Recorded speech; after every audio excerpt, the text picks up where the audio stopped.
This is Radio 4, broadcasting on 1052 kHz, 285 metres, 908 kHz, 330 metres, 692 kHz, 434 metres on the medium wave.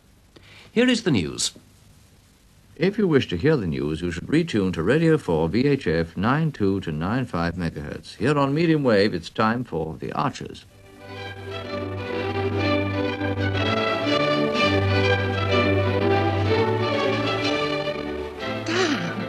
What's the matter? You look like you've seen a ghost or something. Oh, there's something awful's gone and happened down at Rogger's Bottom. If you'd like to know what's happened at Rogger's Bottom, you should retune your receiver to Waggoner's Walk, broadcasting on Radio 2 on 200 kHz, 1500 metres on long wave, and 1484 kHz, 202 metres in Scotland. And now it's time for episode 185 of Plain Song and the Rise of European Music.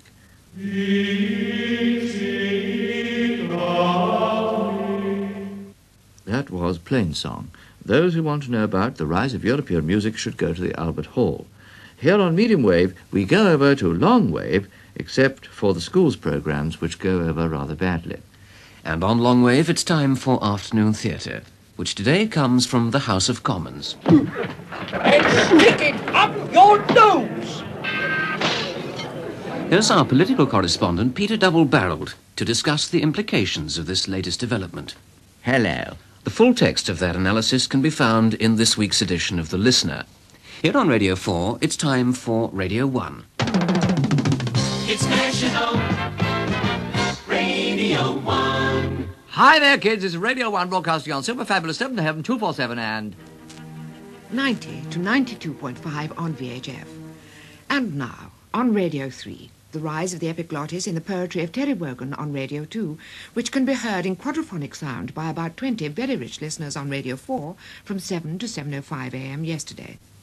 All other listeners should retune to FM to hear Letter from America, except for Isle of Man, which has part 6 of the further education series, Birching for Beginners. Here on 647 kHz, we continue with this week's composer, who is dead. Which brings us up to the hour. here again are the main points of the news. And now Radio 4 is closing down for the night. If you really want to hear the main points of the news again, you can miss them by tuning to World Service. Here on Radio 3, we go over to page 42 of the Radio Times for the rest of the evening. Those who'd like to hear Kaleidoscope should readjust their minds. Just a reminder that after November 1978, we're going to change the frequencies all over again. So